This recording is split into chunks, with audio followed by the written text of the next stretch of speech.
welcome back to the channel. I'm tired of rocking kind of that grandpa status in my Grand Marquis.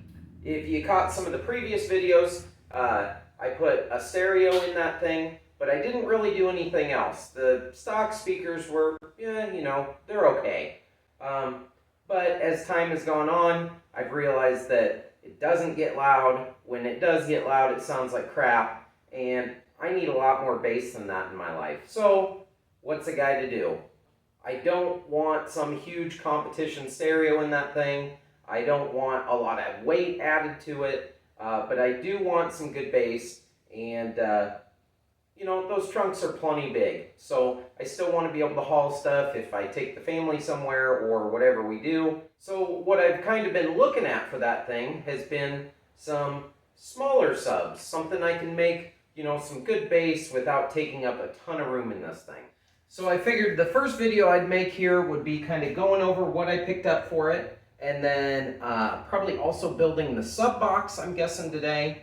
And then the next video is going to be installing it all. So, you know, hang around for that one, and let's dive into this one today. The first thing that I went ahead and picked up was some speakers for the car. The factory ones just aren't cutting it. I don't get any bass out of them. I don't get any highs out of them. Just a lot of crackly mids, basically. So I went online, did some searching, and everything's went cheap. So I just kind of go with what I find that gets decent reviews and doesn't break the bank. I just want something that sounds decent, and you know, when I want to crank her up to 11, I can go ahead and do that. So I picked up some MB Quart 6x8s for the car here.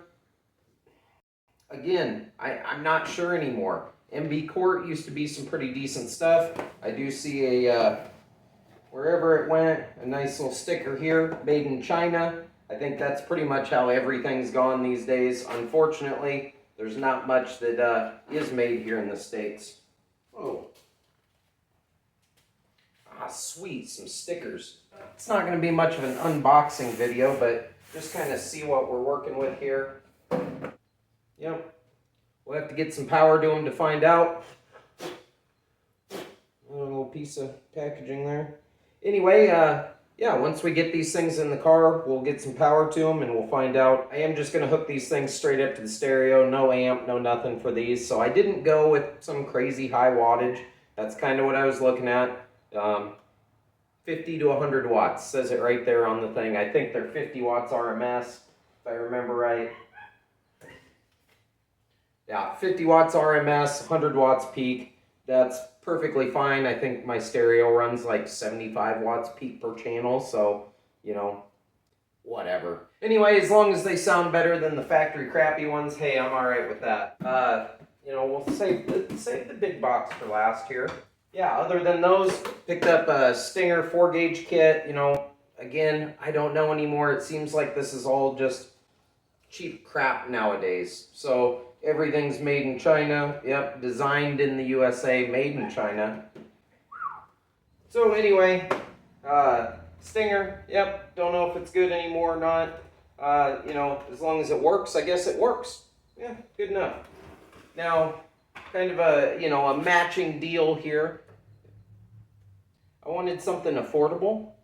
I wanted something that, you know, was decent quality, you know, but not cheap crap. Now, some guys that are big into car audio may argue with me on this point, but, you know, I went and read some reviews, I went and checked out their website, and, you know, watched some videos of some guys running these things, and overall seems to be a pretty positive response to them, and I think they do a pretty decent job from everything I've seen so far. Now I did, you'll see, you know, I got a little anxious. I had to check this bad boy out, and I also opened this up, you know, just because.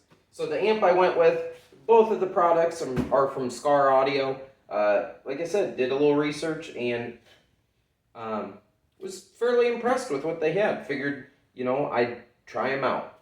I went with their RP350.1D to drive the old sub here. Just a wee little guy. Look at this thing. But again, weight. This thing's heavy. Now, I know a lot of that's going to be you know, the heat sinks and stuff like that. But like I said, from watching some of the reviews online and you know, just looking at some of the SKAR stuff in general, they seem to be pretty well built. They seem to tend to over deliver on what they promise as far as power goes. This is rated at 350 watts RMS. You'll understand why I went that way in a second here, but 350 watts RMS would be perfect for what I'm trying to do. I'm not trying to kill this thing. And it comes with a little bass knob, which is kind of cool. So we'll roll with that. And then the big boy here. Like I said, I didn't go for anything massive. I didn't go for top of the line. Again, I stuck with SKAR Audio. I was intrigued by their products, and I figured what better time to give them a test than now. Again, weight on this thing. For being a little 8-inch sub, this thing is heavy. That is a big boy magnet. Look at that booty. That thing's thick with 2 C's. Damn. Overall, I'm really impressed just with the construction of it. You can see I went with the SVR 8D2, which obviously it's an 8-inch sub, dual voice coil, 2 ohms per voice coil. This thing should be pretty decent, but construction-wise, I'm super impressed with this thing, and it is a heavy booger. But the reason I was saying with this amp, being a 350 watt RMS amp, this sub is rated at 400 watts RMS, 800 peak. You know, that puts me right in the ballpark to where I'm not just punishing this thing every time I turn it on. You know, should be perfectly fine for it. So more than anything, I want something that sounds good, and I want something that I can kind of set it and forget it, and it can just beat away back there in the trunk and not have to worry about it. Alright, well, I got a very specific area I want to fit this thing in, and for a couple reasons. In the back of these Grand Marquis, they have that little package tray above the rear axle that normally holds the spare tire. Now eventually I want to take the spare tire down, put it up in the roof rack, but for now it's still there. And I'd like the availability to put it back there if I need to, even with, you know, a bigger tire and all that stuff. So I want the little area next to the spare tire to be where this sub box lives. Now that doesn't leave me a lot of room, but that's also why I went with an 8-inch sub. So overall I'm looking at 12 inches of width. That's leaving a little bit of space for the spring hinges up top and everything kind of on the side of that. Again, for the height restrictions, 11 inches. Now that's not a lot to work with. Again, you kind of start getting into the springs up top and all the hinges and everything for the trunk lid. So kind of width and height was really my limitations on this box. Now, depth, I have a maximum of 16. Am I going to use all that 16?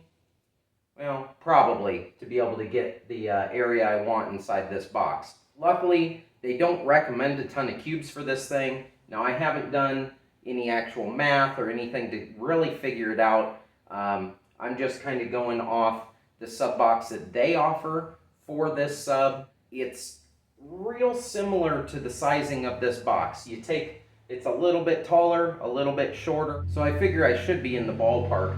Now, I do also want to try doing a slot ported box. I typically just build sealed boxes for everything, but I really want to try and maximize this little 8-inch sub and get the most I can out of it. So I'm going to try going with a slot ported design. If you're here to see a box built to very specific standards and tuned to very specific frequencies, this ain't it. I'm going to build something that fits the criteria that I have, which is space. I'm going to try and stick as close as I can to the measurements of the box that they built for this sub, as far as the length and, you know, overall area of the port, but it's probably not going to be exact. Is it going to sound like crap? Nah, it shouldn't. Is it going to be 100% tuned and ideal? Eh, probably not. But is it going to be good enough for a little tiny 8-inch sub in the back of this Grand Marquis? Yeah, you bet. So anyway, that's where I'm starting. And I got some wood over here that we can start chopping up into bits and, you know, sticking together. So let's get after it. All right, got the board here. I did only go with a little 4x4 sheet just because I don't really need a 4x8, and you know, why not? Why waste the money when it's just gonna lay around and probably get rotten in the meantime? So I got this bad boy here. I did also go with 5/8 thickness. Typically, when I'm building like the bigger 12-inch sub boxes, stuff like that, you've seen me build them in the past. If you haven't, you can go back and check out the video on my Ranger. But 5/8 this time, like I said, kind of a smaller sub, smaller package. I want to try and keep it, you know, keep it small, I guess. So anyway, I think this should do just fine. It's just, you know, normal MDF, whatever that you get from the hardware store. So I'll start laying some stuff out and we'll start chopping this thing up. All right, got my first cut laid out. Had to go over, you know, pencil the paper and figure out all my dimensions on everything. And yeah, I guess first cut here. I'm not going to bore you with watching me lay out every board and do all that. I might do a little time lapse or just some quick snippets here and there of kind of laying things out and cutting them out. But yeah, I'm going to kind of whiz through this part real quick and yeah, get on to assembly, hopefully. I do have a few new tools I've picked up since the last time, so I'm kind of excited to dig into some of those. We'll see those a little later in the video, but for now, the old trusty, about clapped out Ryobi, just circular saw. This thing's got a bearing going out, so I apologize if your ears are a little bit offended by the sound this thing makes. Anyway, we're going to dive into this and start chopping her up.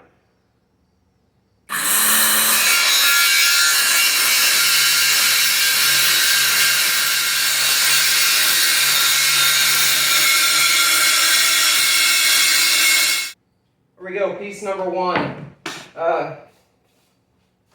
Again, I think I said it before, but if you're looking for like the pro grade box building, you know, how-to guide, this probably isn't it. I'm just a regular dude with regular tools who, you know, makes do with what I got. I assume a lot of you are probably that way. I don't have a full-blown table saw and, you know, router tables and all that kind of stuff, so I work with what I got. From when I was a teenager building sub boxes to now, I'll tell you, I got way more tooling than I ever did then. But what I learned back then definitely benefits me now. I can't imagine going back to cutting one of these things out by hand. If you guys have ever built a sub box with nothing but a hand saw, yeah, leave me a like there. All right, on to more.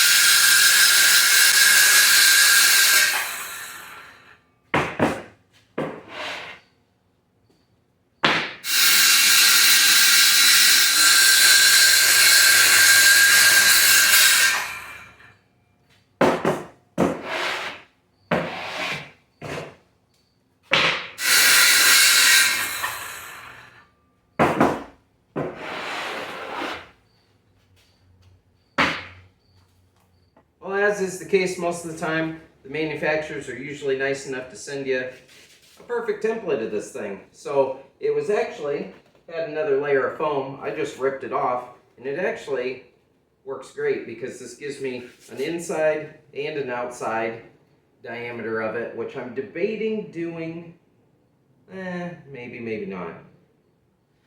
Anyway, this worked great to use as a template. Yes, it's foam. It's sturdy enough, it doesn't deform, and luckily, it almost fits my board perfectly. Just had to do a little eyeball on it, and there we go. So one of the things, oh, where'd it go? There we go. One of my new tools I'm pretty excited to use. I've already, I've used it once, but had nothing like this, is a new jigsaw. If you've been around the channel for a while, you know that my old jigsaw was a Ryobi, a corded one. So old that it's blue, actually, if that tells you how old it is. But that thing had a pretty nasty amount of curve to it when I was cutting, and the cross pin that held in the whole head for the blade would fall out occasionally. And then I'm wandering around the garage looking for this little tiny steel pin, and it was annoying. So while I was at the store one day, figured I'd get me an upgrade. They had a good deal on them, so Ryobi, hit me up. I mean, come on. Anyway, I got all the boards cut here. Yeah, a couple of those. Plenty of extra, as you can see, so I may play around a little bit, who knows. But anyway, for now it works great as a workbench. I gotta get this thing cut out, so first I'm gonna drill a hole, and I'm gonna cut out the opening for my sub, and we'll go from there.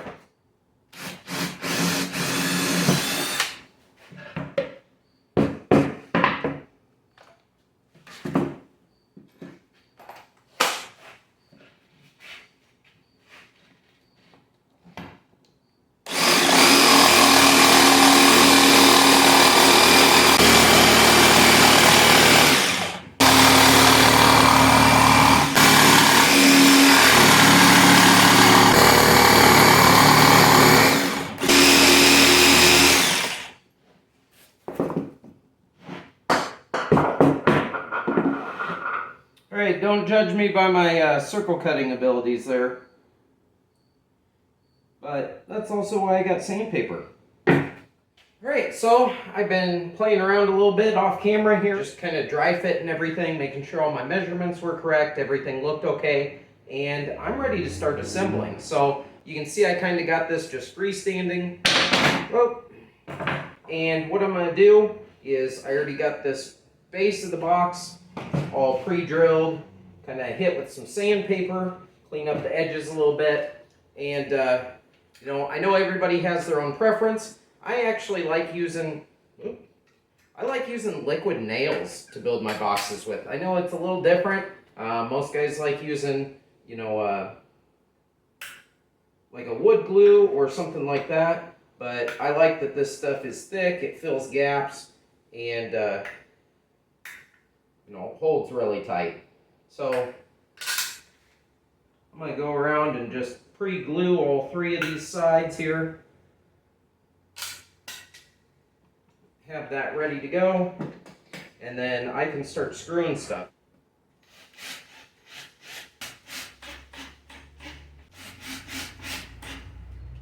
So I'm going to start throwing some of these sides together. Again, kind of like cutting the boards. I'll probably bring you in for little bits here and there, or do some time-lapse stuff. And I'm sweating. I'm probably going to get a drink too. So I'll keep going. Alright, not that this is some huge, super important step, but I did want to brace the corner over here because this is where my port's going to be. And I don't know, just seems like that's what guys do when they're building these. So I do have my brad nailer out since I don't have a good way to screw this in.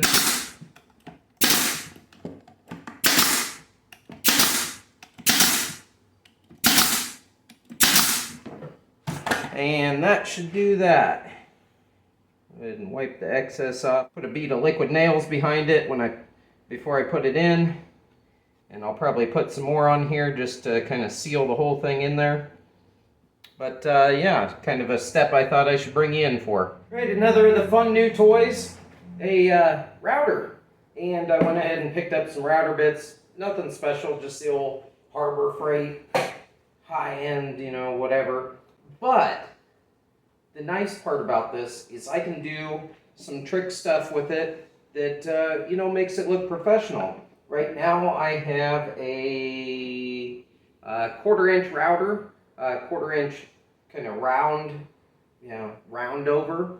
It's got the bearing end on it, so I can make a nice, I don't know if you can see that, but a nice curved edge on this.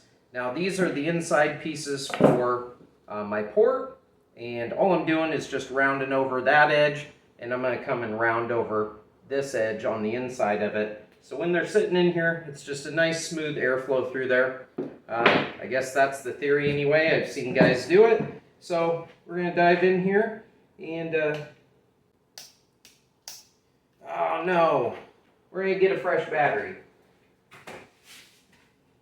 And get the big boy out. All right, now we're going to dive in here. Ooh, sorry, little buddy. There we go.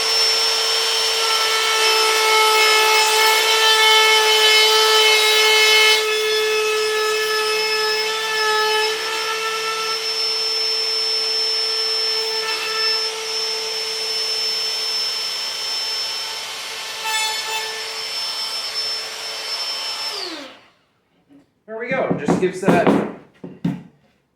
a nice edge there to it. Like I said, I did that side, and then once those are put together, that's a nice rounded edge there. I'm also, once I'm finished, going to go through and do all the edges all the way around of the port opening, just because it makes it look a little bit nicer. So, again, something I thought I'd bring you in on. Another fun little tool to play with. Again, Ryobi, hit me up.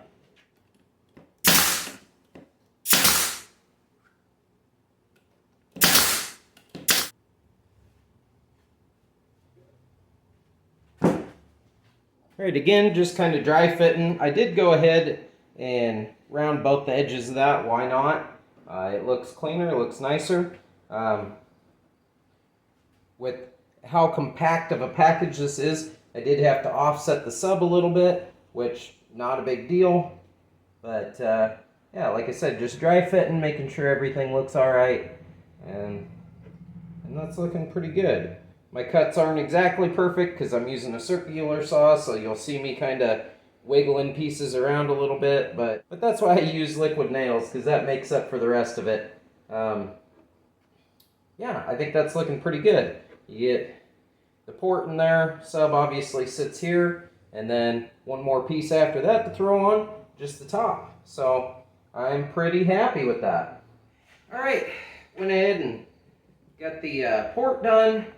I just ended up using the brad nailer. It was just way easier than trying to screw around with screws.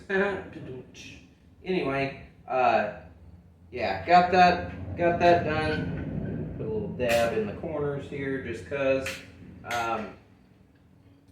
So it's just the last top piece to put on. I have the measurement to here, so I can do all this from the top, and obviously put a bead of the old liquid nails on there, and away we go.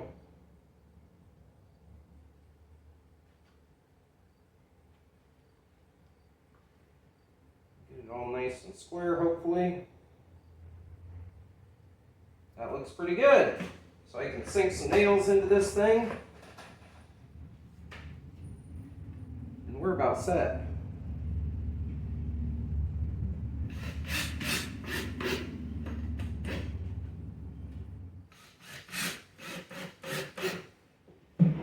This easy on the camera here and making it way harder on myself.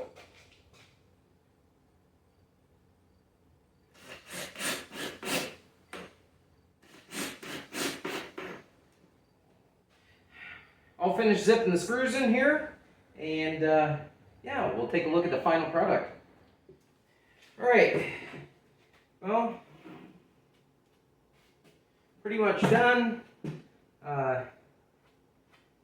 Yeah, it is what it is.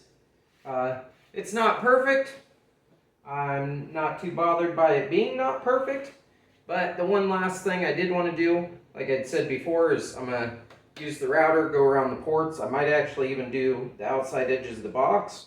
We'll see. I'm a little worried about the screw heads here, but we'll kind of trial and error that one. I did pick up some bed liner and some polyfill for the inside, but you know, you may be saying to yourself, well wait, how are you supposed to hook the speaker up? You're right. I have ordered a speaker terminal to go on the side of the box, and I forgot that it isn't here yet, so it should be here tomorrow. I'm gonna get, you know, what I can get done here tonight, and yeah, like I said, by the time that gets here tomorrow, hopefully I can get this thing finished up, get a coat of the bed liner, kind of similar to what I did on the Ranger one, and start hooking the speaker up. So I'm gonna get the router in this thing.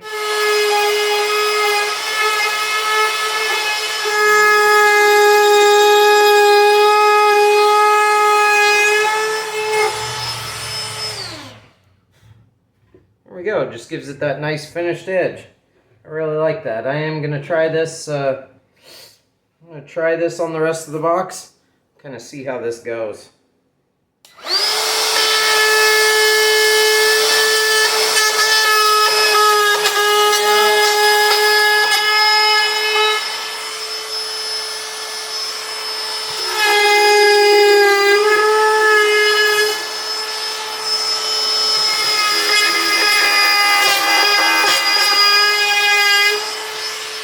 Yep, I'm sure that's great on it. Yep.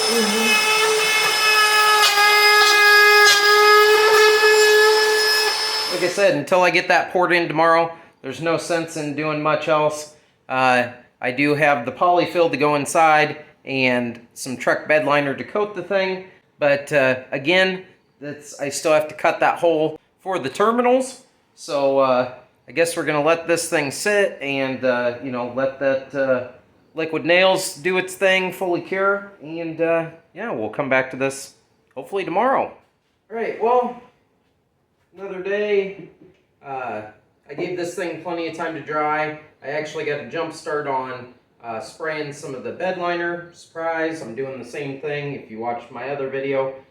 Just coating this thing in bed liner. I got you know, some coats put on it late last night. Just enough to let this kind of soak into the wood and really grab in. For right now, I'm just kind of giving this thing multiple coats until I'm happy with the results. Right now, this is like super shiny. I don't know what's going on with it. But, you know, I sprayed some, I think, this morning before I left for work. And so this is plenty dry as it is right now. But I want to just keep hammering this thing with coats. So I'm going to get going on it.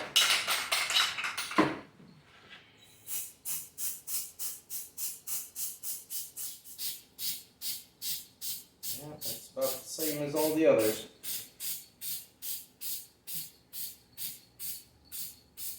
Smells different at least.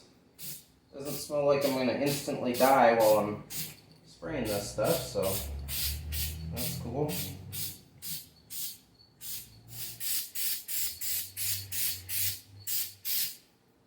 Whole bunch of light coats basically to try and keep some texture in this thing, otherwise this stuff just lays down super thick.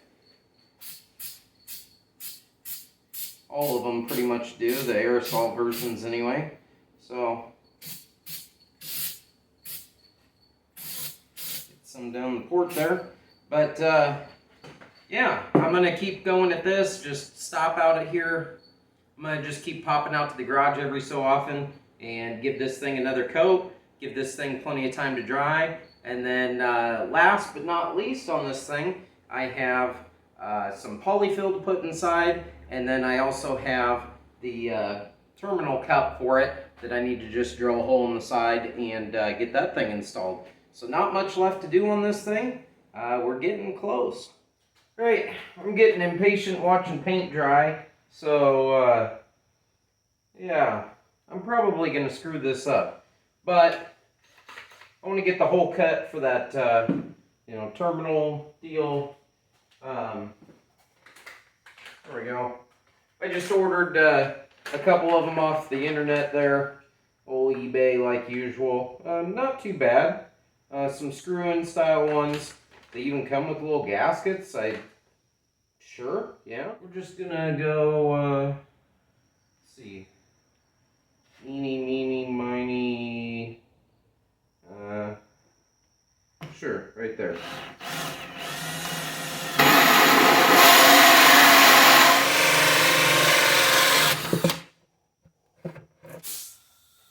You know, am I gonna regret having done that with all this being wet? Yeah, probably, but, you know.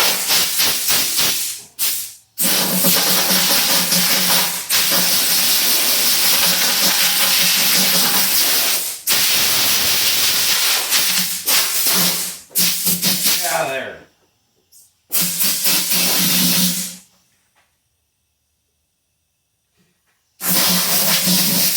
Okay. You know, whatever. God, son of a... Just go ahead and pretend like we didn't see any of that. Yeah, nice texture on there. Might as well, it's ready for another shot around the top anyway.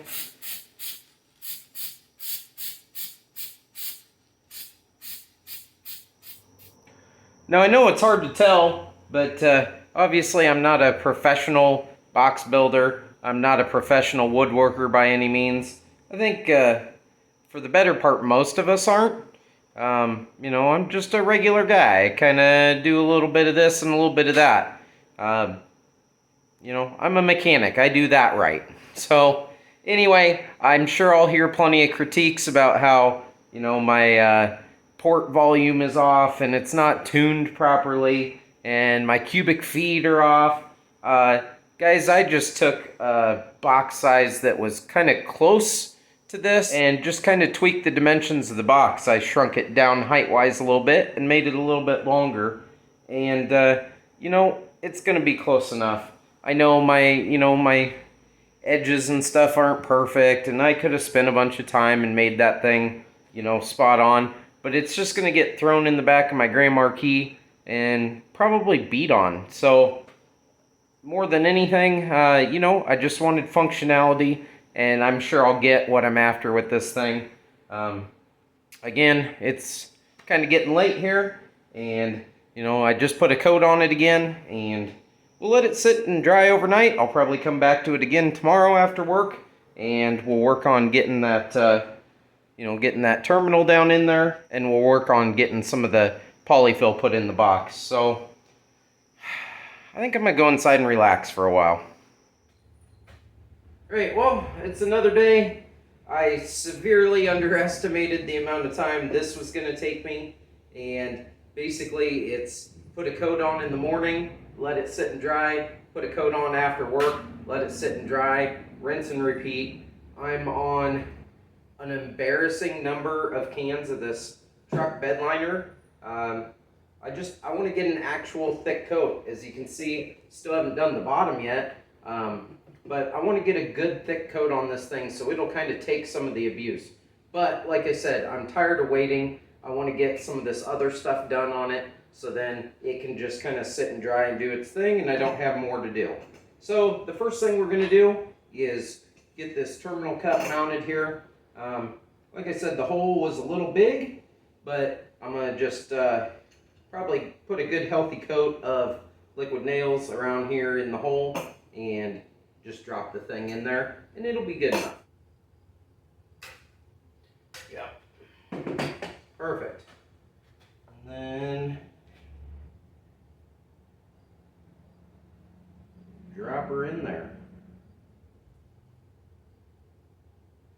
Look at that. Now, where did my drill go?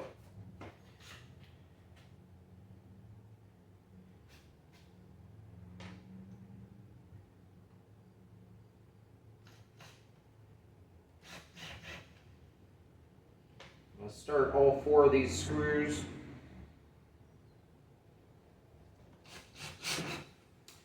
And then I'll sink them down. They are a little big for what I needed, but it's what I had, and we'll make it work. They're actually some 1 1/4 drywall screws, so you know, I can go back later and replace them if I really want, but I probably won't care. They're black and they kind of hide. There we go. Perfect. Good enough anyway, not perfect. Alright, for my next trick here, the old polyfill.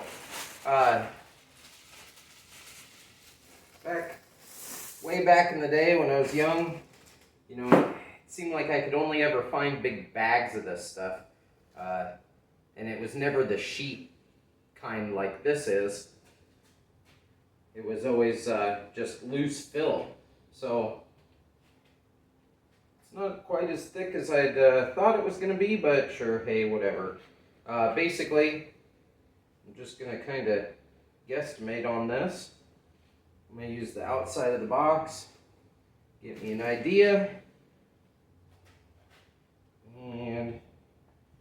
slice away.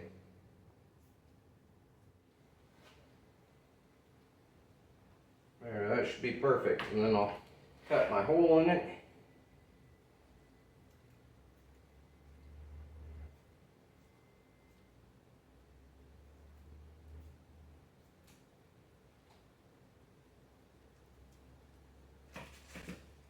It's starting to rain. Again, surprise. There we go. I don't know if, here, we'll turn it like this. Hopefully you guys can see that. All right, you can see basically what I'm going for there. Now I'm gonna use some 3M Super 77 and just spray this, spray the inside of the box, let it tack up a little bit, stick this in here, rinse and repeat for all the other sides, and that'll do the inside.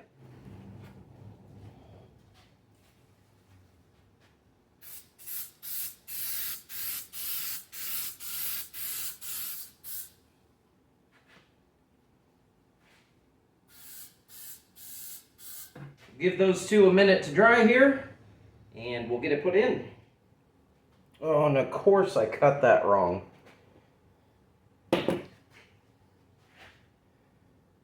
Well, me being a dummy, sprayed this side with the hole over here, and my hole is over here. So, I don't terribly care. We'll just slice us a new hole. Like magic. We'll move this hole over here. Look at that. Like it never even happened. Alright, try and get this in here without getting it stuck.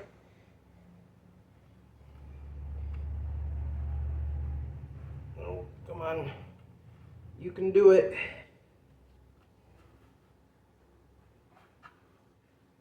A little bit stuck, bunched up down at the bottom.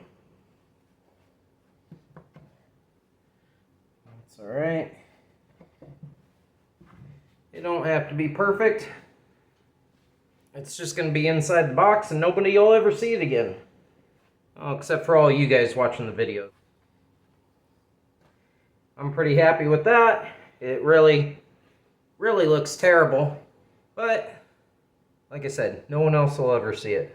It's our little secret. There you can see my fix job down there.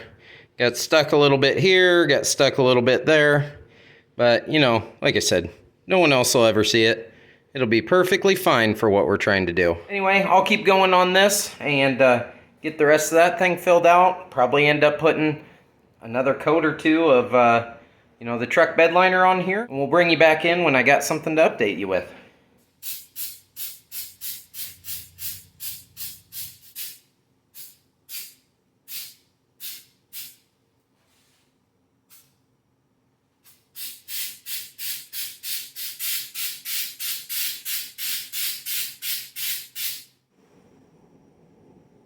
Alright guys, well, after a week of messing around with spraying this bed liner on there, I think we're good to go. I did give it a few days here to fully set up and dry.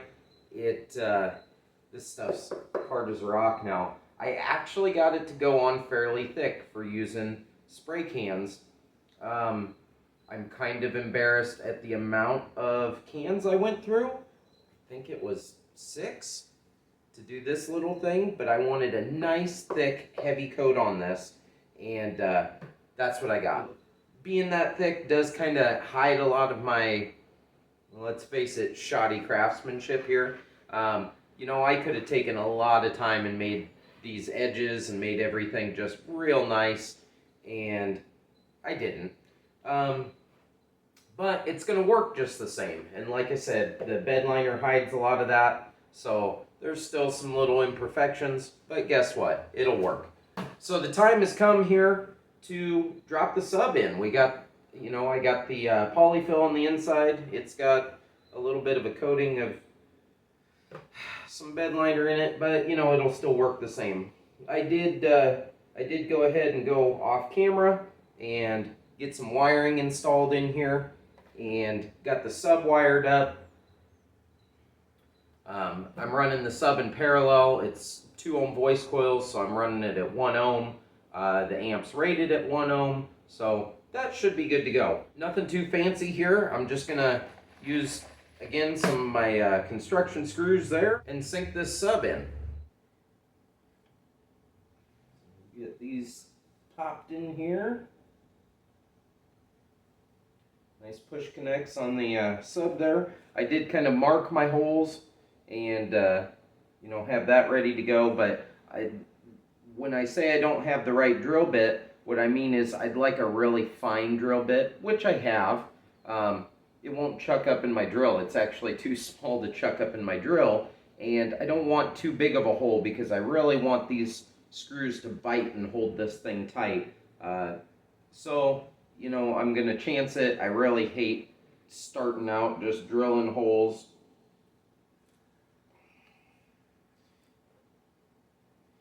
Get these wires tucked down in here. There we go. And try and get all my marks lined up here. I think that's pretty good. So, moment of truth. Let's see how steady my hand is.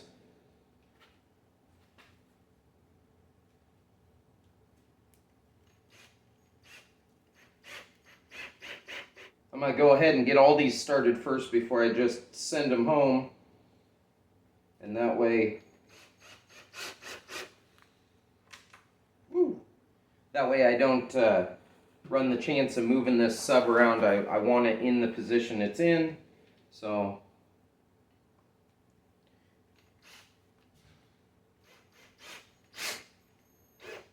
I'm also putting them at just a slight angle away from the center of the sub. Hopefully that way I get the maximum amount of bite into this material, since I did only go 5/8 and I didn't double wall this front. You know, I want to give it the best chance to survive. Almost there. Just be easy. One more.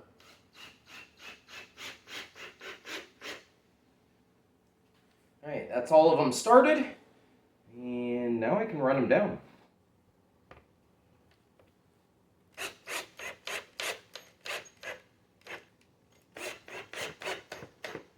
Just like torquing wheels, I'm kind of running in a crisscross pattern, hoping that I don't pull this thing one way or the other. And you know, run the possibility like distorting the basket or doing anything weird like that. I know it's, you know, I'm probably overthinking it for what I'm doing, but hey, better safe than sorry.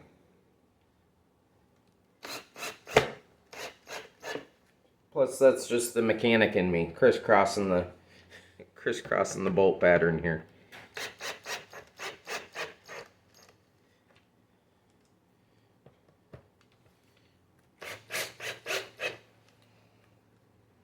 There we go. Ooh. All right. All right, well, there we go. Finished product.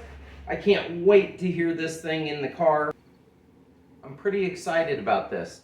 It's, you know, not my usual route. I usually go the bigger is better, but in this case, I wanted to try something a little bit different and, you know, go small and see kind of how much I could get out of the thing. Now, in my case, I needed a specific size box to fit a very specific area of the car that I wanted to put this, so no prefab box is going to fit that. And I think this will do the trick. It'll be nice in there, it'll fit the space nice, should be rugged with that bed liner on there, and hopefully we get some good sound out of this thing. Now I get a big old mess to clean up. Sweep in, put tools away. Dang it. Alright, well, that'll do it for this one. I appreciate you guys hanging out. Tune in next time to see this thing get installed and wiring routed, speakers put in the car. Hopefully be bumping this thing. Not hopefully, we will be bumping this thing. So I really appreciate you guys hanging out. you know, had a lot of fun building this thing. And like I said, stay tuned for the next episode of this. And till then, we'll catch you next time. Thanks.